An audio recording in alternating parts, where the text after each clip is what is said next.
about that because so for those, I mean, I told the guys, but for those of you listening, especially if you are a black person listening, it's real out here. Like the the racial injustice is really real. So on Thursday evening, I was headed to the Grove to go pick up an item from Banana Republic. You wouldn't think a story that started like that would end the way I'm gonna tell No, you. I think that's where the problem That's what started. the Banana Republic. I don't see a lot of black people shopping at It Banana Brother, Republic. yeah, they was saw a you. it was a good little And jacket. you said where it was? Yeah, it was in the Grove in What Beverly side? Hills. Yeah. Beverly Hills. This So is Beverly cool. Hills, ladies and gentlemen. And so my homegirl's with me. She needed to go to the Grove too. So cool. So we riding. That area is considered Beverly Hills, the Grove. I don't Well, think that's it Beverly wasn't. Hills. It was kind. I mean, no. Or you it were was, driving from- the cops. It said Beverly Hills. So I mean, I was driving in the area, I guess. So scoop her. We talking. We catching up. I'm driving, and so all of a sudden I see police lights behind me. Immediately I'm thinking I'm gonna move over because this not for me. They just turned them on so they can get around me. They turned them on. And it's not even the sirens aren't even on, but the lights are on. So I'm like, all right. So I move over. Then they move over. So I'm like, all right.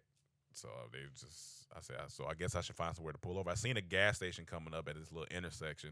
So I was like, all right, I'll start to move over. And then I heard them on the intercom say, pull over. So I was like, all right. So in my mind, I'm thinking routine stop of some sort. Did you get to the gas station or you stopped before the gas station? I stopped like right at the gas station. Mind you, I'm in a rental car that I rented the night before. So keep that in mind. I'm in a rental car that I rented the night before.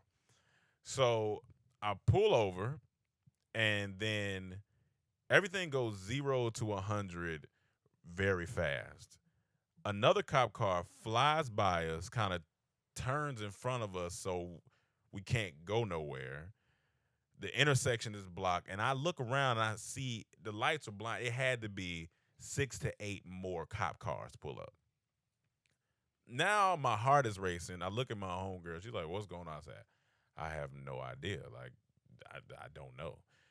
Then it jumps up another level when I look in my side view mirror because I hear the cop yelling, "Roll down all your windows." As he's saying, "Roll down all your windows," there are like 10 guns pointed at me in the car.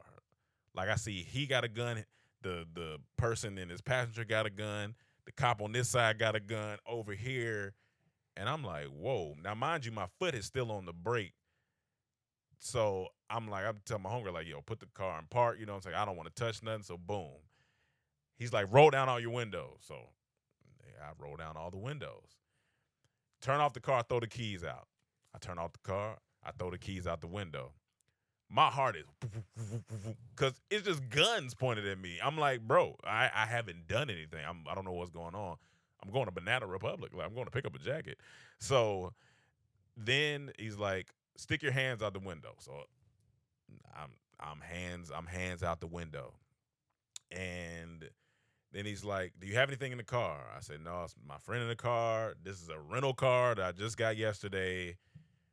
May I ask what's going on? We'll tell you in a second. I said, we'll tell you in a second? Like, what that mean? They got the guns pointed at me. You mean to tell you in a second? I mean, yeah, it does mean you tell me in a second. But I'm like, brother, okay. Reach around, open the door from outside, get out slowly.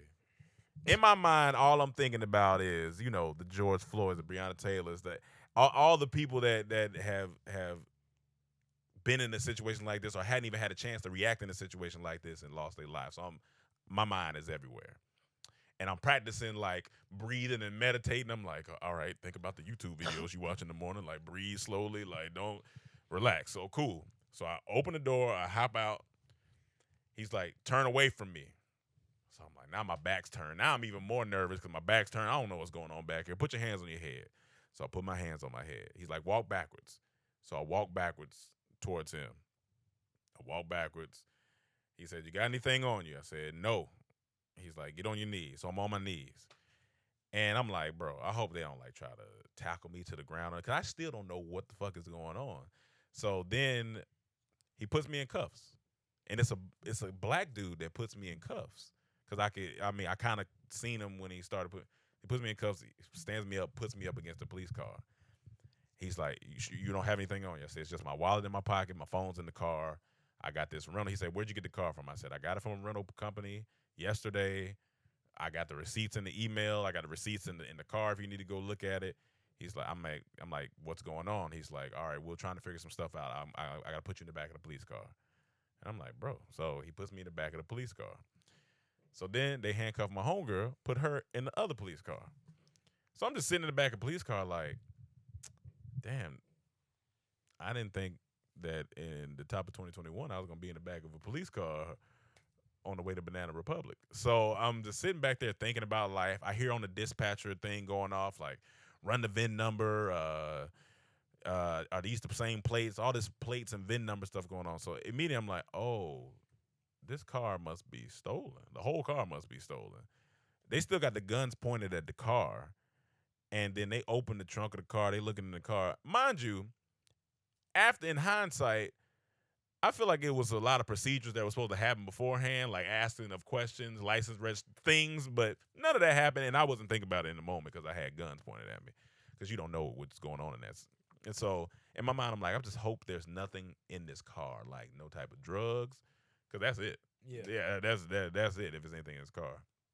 So they open nothing in the car. He comes and gets me. He says, so, all right, look, apparently somebody with the exact same car had a stolen car, took the stolen plates off of that car, put them on this rental, and then took the clean plates off the rental and has been riding around with them. So we thought this was the stolen car, and we didn't know if it was drugs or guns or stuff involved. And so, from protocol, we had to do what we had to do. I don't know if protocol means 10 guns pointed at 2 people, because they should have took them guns to the Capitol because they could have used it up there. We didn't need all that on us. So yeah, and then all of us just apologizing and stuff like that. But then they was trying to crack jokes and shit, and I was like, bro, I hate when they fucking do that. I'm like, this is not the time to be cracking jokes. Like, my life just flashed for my eyes. Like, my palms are sweaty, knees weak, arms are heavy, all this stuff, and I'm just like, I just had to take a second and just like, then he got my name and all this stuff, but it's real. It can happen to all of us. That's some fucked up shit. That could have got you killed. It could have got me killed, like, seriously. And so I got home.